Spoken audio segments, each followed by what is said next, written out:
일단 이걸 따라서 하시죠. 저를 따라서 하시기 바랍니다. 성경으로 길을 찾고 기도로 힘을 얻는다. 이거는 이제 얼굴 안 쳐다봐도 되니까 당분간은 이 내용을 가지고 좀 설교하기 전에 좀 우리의 마음을 좀 새롭게 하려고 합니다. 그 다음에 이 절기 때, 특별히 이제 감사절기 때 우리 특별 새벽기도 때는 항상 구호를 했잖아요. 그런데 뭐를 할까 하다가 우리 교회가 올해부터 조금 바뀌었습니다. 그래서 우리가 항상 전반기 특별 새벽기도에 한 달하고 후반기 특별 새벽기도에 한 달 이렇게 했거든요. 그런데 올해 들어서 절기 때마다 또 부흥회 하기 전에 한 주간씩 특별 새벽기도를 해요. 그러니까 특별 새벽기도가 많이 늘어났어요. 일수가. 그래서 전반기, 후반기 한 달씩 하기는 좀 힘들 것 같고 한 2주 정도 전반기, 후반기 특별 새벽기도 하면서 그때는 정말 특별 새벽기도로 해서 좀 주제를 다룰까 이제 그렇게 하고 있습니다. 이 감사절기 때 맨날 뭐 구호를 만들 수도 없고 그래서 항상 기뻐하라, 쉬지 말고 기도하라, 범사에 감사하라, 이게 딱 맞는 것 같아서 이걸 구호를 좀 삼으려고 해요. 뭐 감사에 대한 이야기는 너무 많습니다. 성경 전체가 감사를 다루고 있으니까요. 그래서 성경뿐만 아니라 위대한 설교자들 또 훌륭한 신앙의 선배들은 항상 감사에 대한 이야기를 했습니다. 가장 고전적인 감사는 촛불을 두고 보고 감사하면 등불을 주시고, 등불을 보고 감사하면 달빛을 주시고, 달빛을 보고 감사하면 별빛을, 또 태양을 주시고, 그것을 보고 감사하면 영원 하나님 나라의 영광을 우리에게 비춰주신다. 그러니까 우리가 감사하는 것은 결국 끝이 하나님께 영광의 빛을 보게 된다. 아주 유명한 스펄전 목사님이라고 하는 분이 했던 말입니다. 이런 말에서부터 시작을 해서 감사는 더하기와 같아서 하면 할수록 더해지고, 불평은 빼기와 같아서 하면 할수록 줄어든다. 이런 말씀도 있고요. 이 감사에 대한 내용은 성경의 핵심 주제라고 할 수가 있습니다. 그래서 하나님 앞에 늘 감사하는 삶이 우리의 삶이 되어야 되는 것이죠. 그래서 오늘은 구호를 좀 한번 하는데요. 제가 항상 그러면 여러분은 기뻐하라, 쉬지 말고 그러면 기도하라, 범사에 그러면 감사하라, 이렇게 한번 해보는 겁니다. 이게 하나님의 뜻이라고 말씀했잖아요. 범사에 감사하라, 이것이 그리스도 예수 안에서 너희를 향하신 하나님의 뜻이니라 이랬습니다. 그래서 이 하나님의 뜻은 감사하고 기뻐하고 또 기도하는 건데, 그럼 마귀 뜻은 뭘까요? 반대겠죠. 기도하지 못하게 하고, 불평하게 하고, 원망하게 하고, 낙심하게 하고, 좌절하게 하고. 마귀 뜻입니다. 마귀가 자꾸 그런 마음들을 심어주거든요. 그런 것에서 우리가 벗어나야 됩니다. 아, 이거 마귀가 주는 생각이구나, 하나님의 생각이구나, 이것을 빨리빨리 잘 구분을 해야 됩니다. 우리 구호 한번 하겠습니다. 구호 준비. 항상 쉬지 말고 범사에, 다시 한번, 항상 쉬지 말고 범사에. 할렐루야. 아멘. 항상 범사에 쉬지 말고 기도하고 기뻐하고 감사할 수 있기를 주님의 이름으로 축복합니다. 오늘 특별 새벽기도 헌금도 드리신 분 계시고 여러 가지 예물 드리신 분 있는데 기도만 하겠습니다. 하나님 아버지, 감사합니다. 추수감사 주일을 맞이해서 특별 새벽기도회를 합니다. 은혜 베풀어 주시고 평강 주시고 우리의 심령 속에서 진심으로 감사가 끊어지지 않게 하여 주옵소서. 욥은 상상할 수 없을 도 없는 그런 고난과 어려움을 당했지만 오히려 하나님 앞에 감사하고 예배드리고 하나님을 찬송했습니다. 그 정도는 아니더라도 범사에 무슨 일을 만나든지 기뻐하고 감사하고 기도하는 우리가 될 수 있도록 은혜를 더하여 주옵소서. 예수님의 이름으로 축복하며 기도하옵나이다. 아멘. 우리는 감사의 조건을 찾아서 감사해야 합니다. 그냥 가만히 놔두면 감사할 이유가 없습니다. 마치 자전거를 우리가 타고 달려갈 때 계속 자전거 페달을 밟아야 되는 것이지, 그냥 놔두면 자전거가 움직이나요? 쓰러지죠. 오토바이를 타든 또 자가용을 타든 마찬가지입니다. 계속해서 끊임없이 전기를 공급해주고 그리고 기름을 채워줘야지만이 움직이는 거지. 가만히 있으면은 자동차가 굴러가겠지, 자전거가 움직이겠지, 그런 법은 존재하지 않습니다. 끊임없이 공급이 돼야지만이 끊임없이 또 출력이 나오는 거죠. 말씀도 마찬가지죠. 끊임없이 공급이 돼야지만이 살아나갈 수가 있습니다. 그래서 저는 오늘 우리 경건의 시간 순서에 따라 디모데후서 4장부터 6장 말씀을 나누는데요, 이 안에서 우리가 감사할 조건을 한번 찾아보려고 합니다. 먼저 우리 4장 1절 말씀을 다 같이 읽어보겠습니다. 4장 1절 말씀 시작. 그러므로 우리가 이 직분을 받아 긍휼하심을 입은 대로 낙심하지 아니하고.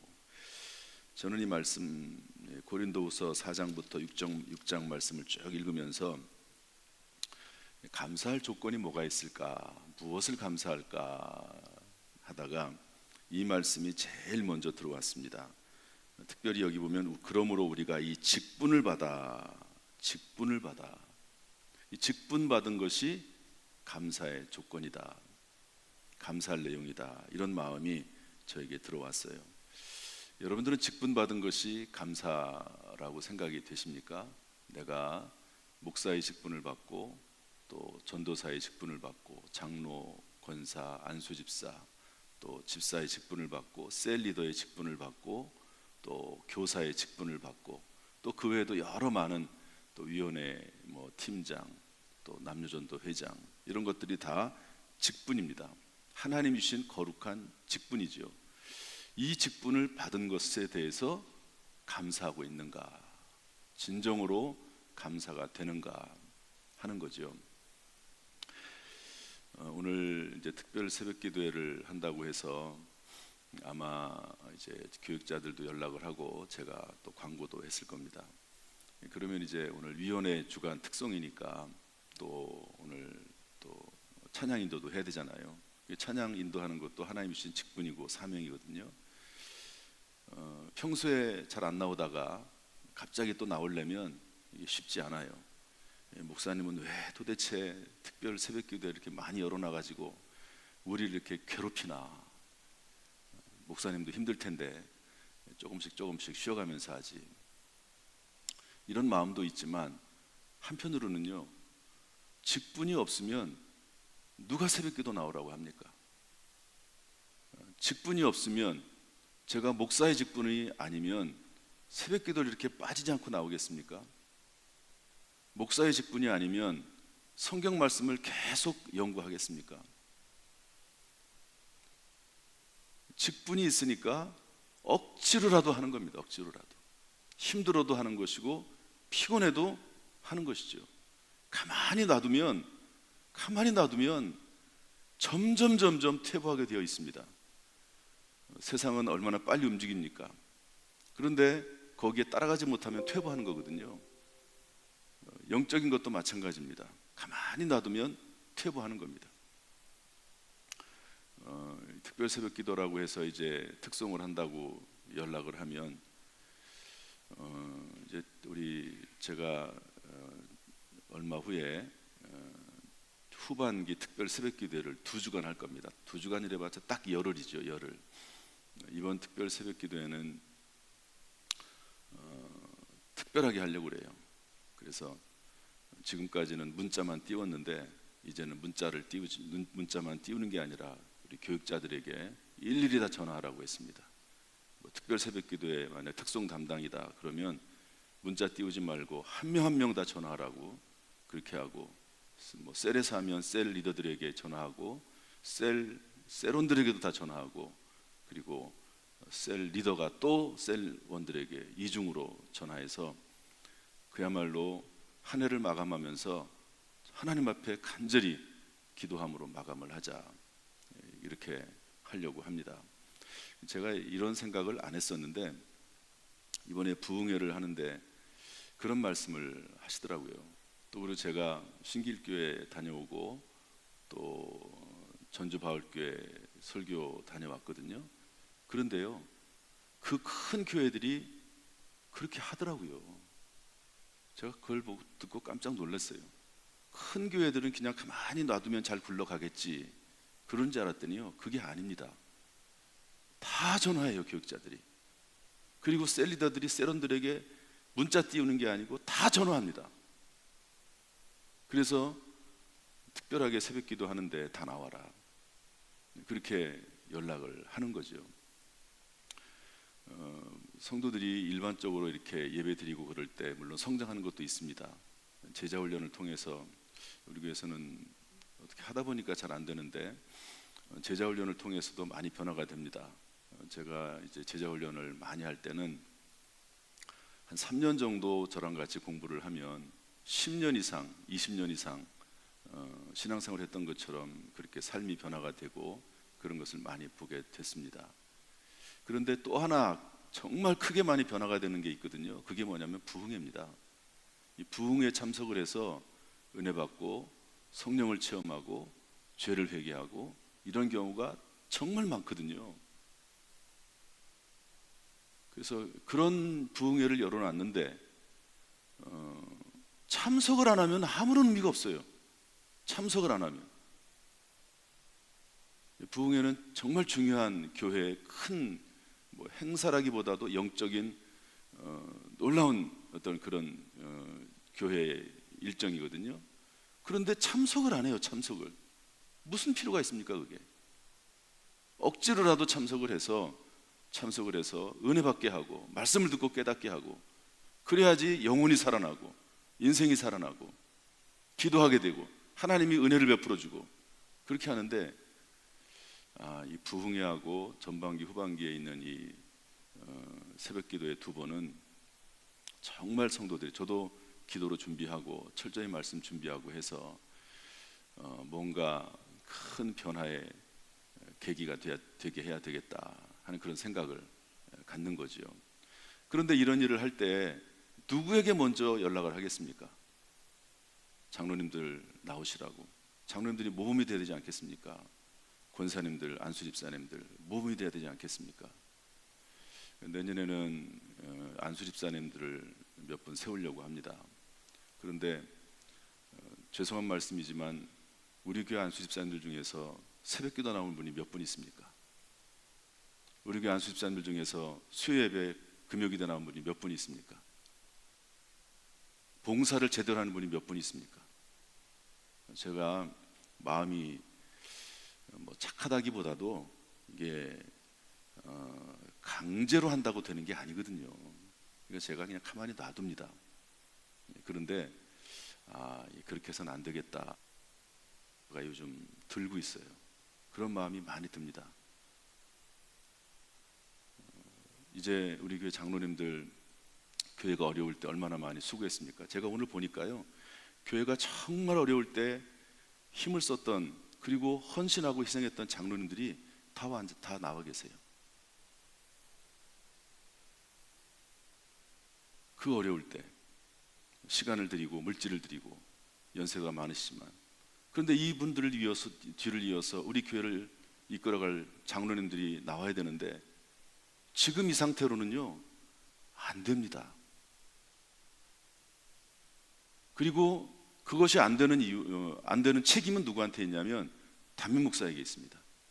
담임 목사가 이제는 강조를 하고, 그리고 억지로라도 나와서 하나님 말씀 듣게 하고 부흥에 참석해서 은혜 받게 하고, 그리고 헌신하고 희생하고 교회를 위해서 사명 감당하고 이래야 되는 것이지 그냥 될 수는 없는 거죠. 어떻게 그냥 됩니까? 공짜로 되는 게 뭐가 있습니까? 아무런 노력 없이 되는 게 뭐가 있습니까? 그래서 이런 일을 하게 되면 이제 기본적으로 중직자들 나오라고 연락이 되겠죠. 당연하지 않습니까? 셀 리더들, 또 교사들, 그분들은 맡은 분들이잖아요. 직분자들이잖아요. 그분들이 앞장서서 이끌어가지 않으면 누가 교회를 이끌어갑니까?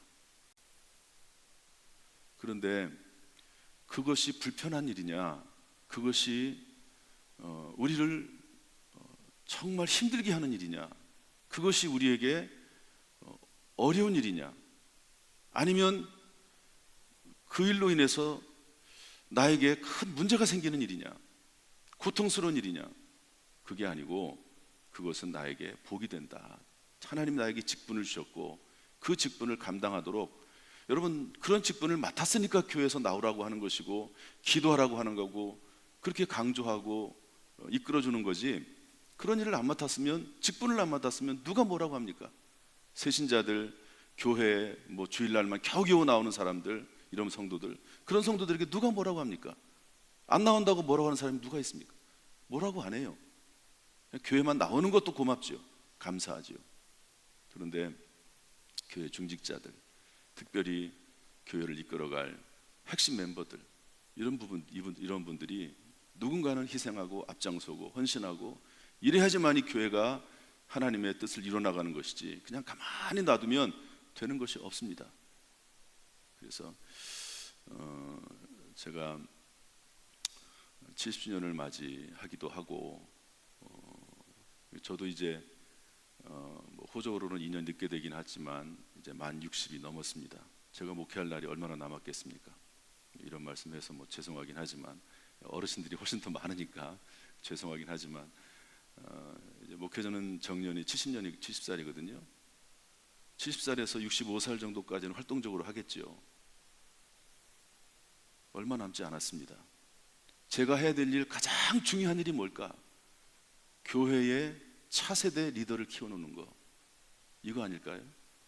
저는 그렇게 봅니다.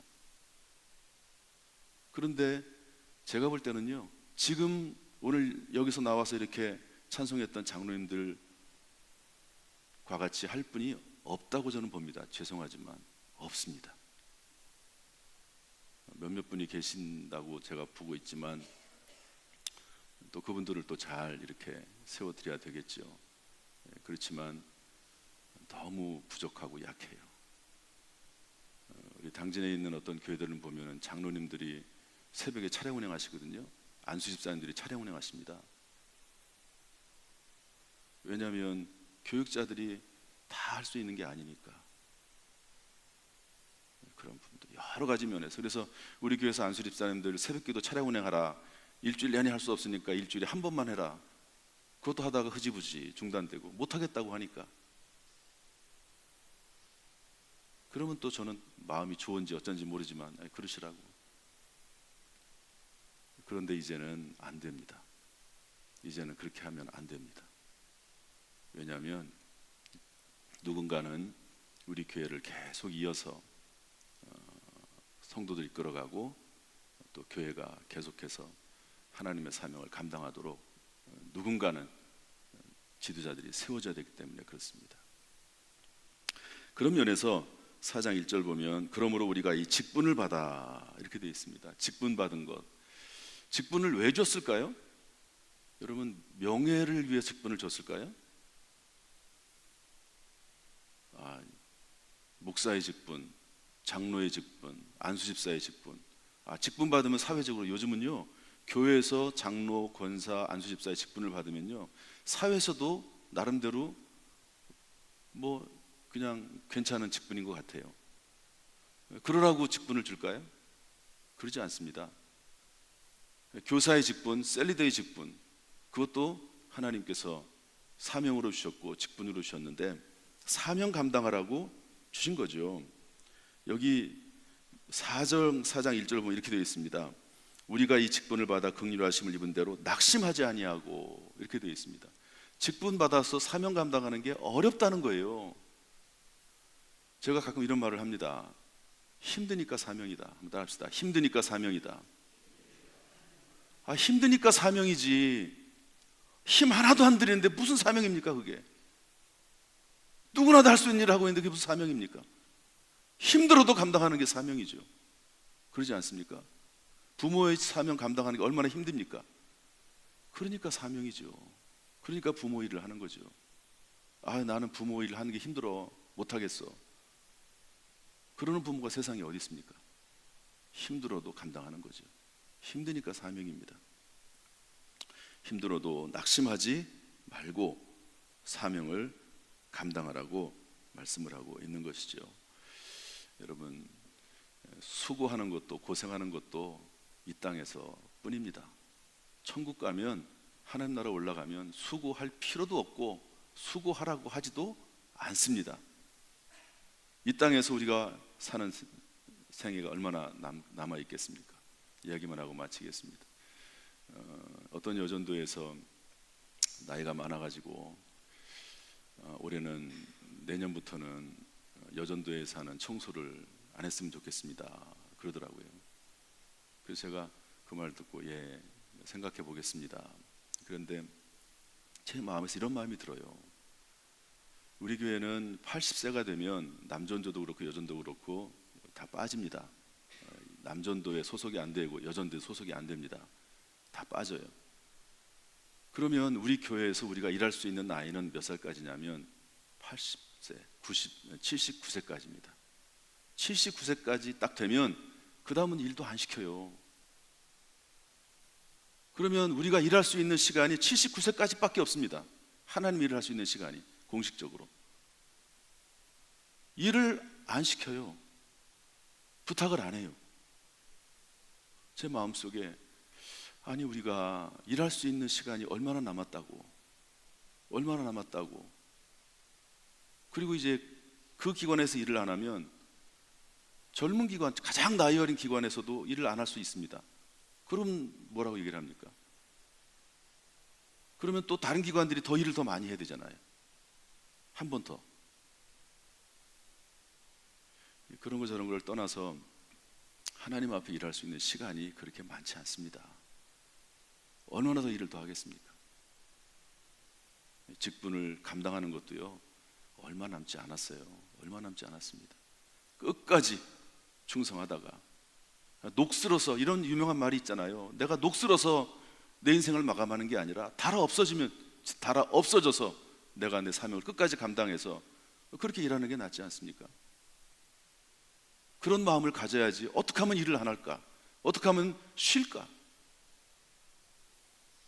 여러분, 무덤에 가면은요 계속 쉴 겁니다.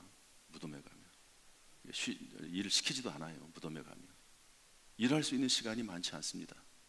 특별히 하나님의 일, 거룩한 일 할 수 있는 시간이 많지 않은 거죠. 제가 오늘 설교의 메시지 내용 준비한 게 9가지입니다 4, 5, 6장에서 하나님 앞에 감사해야 될 내용 9가지. 첫 번째 하나 얘기하고 마쳐야 될 것 같아요. 여러분, 하나님 앞에 직분 받은 거 감사해야 될 일인 줄로 믿습니다. 요거 좀 틀어주세요. 힘들어도 해야 될 일이 직분 감당인 줄로 믿습니다. 힘들어도 새벽기도에 나올 시간이 많지 않습니다. 누가 새벽기도 나오라고 얘기합니까? 직분이 있으니까 새벽기도 나오라고 하는 거지. 그게 불평거리가 될 수는 없죠. 새벽기도 나오라고 하는 것이 감사의 조건이 되죠. 내가 새벽기도 잘 나오는데 교육자들이 전화해 줬구나. 얼마나 감사하다. 정말 감사하다. 저는 이게 정상이라고 봅니다. 이게 정상이라고 봐요. 다 우리는 힘들어요. 피곤해요. 저도 피곤해요. 엄청 피곤합니다. 여행을 다녀왔는데 여행 다녀면 피곤해요. 엄청 피곤해요. 그렇지만 곧바로 제가 목포에 신방 다녀왔습니다. 장례가 나서 또 곧바로 특별 새벽기도회 합니다. 특별 새벽기도 하면 아무리 신경을 더 써야 돼요. 일주일 내내 설교해야 되고. 그래도 이렇게 할 수 있는 것, 주님을 위해서, 성도들을 위해서 이렇게 준비하고 할 수 있는 것 얼마나 감사한가. 피곤해도 하나님의 일을 할 수 있는 게 얼마나 감사한가. 이렇게 감사의 조건을 찾아서 하나님 앞에 감사할 수 있기를 주님의 이름으로 축복합니다.